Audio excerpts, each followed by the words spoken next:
जरा थांब. एक गोष्ट सांगते. एक तरुण नदी पार करण्यासाठी नेहमी बोट वापरायचा. त्याला पोहता येत नव्हतं, पण त्याला वाटायचं बोट आहे ना, मग कशाची भीती. एके दिवशी तो नदीकाठी गेला, पण वादळामुळे बोट तुटलेली होती. तो घाबरला, राग आला. त्याने नशिबाला दोष दिला. आजच असं का झालं? तिथे उभ्या असलेल्या एका वृद्धाने शांतपणे विचारलं, तुला खरंच नदी पार करायची आहे का, की फक्त बोट हवी आहे? तो गोंधळला. वृद्ध म्हणाला, बोट नसली की माणूस दोन गोष्टी करतो. एकतर तो परत फिरतो किंवा पोहोचायला शिकतो. त्या दिवशी त्याने निर्णय घेतला. भीती असूनही पाण्यात उतरायचं. सुरुवातीला तो धडधडला. पाणी गिळलं, घाबरला, पण हळूहळू हातपाय हलू लागले.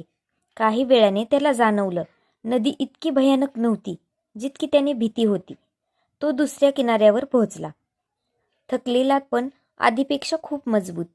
त्या क्षणी त्याला एक सत्य कळलं, ज्यावर तू जास्त अवलंबून राहतो तेच कधीकधी तुझी कमजोरी बनतं. म्हणून आधार शोधत बसू नकोस. स्वतःला इतकं सक्षम बनव की बोट तुटली तरी तू थांबणार नाहीस.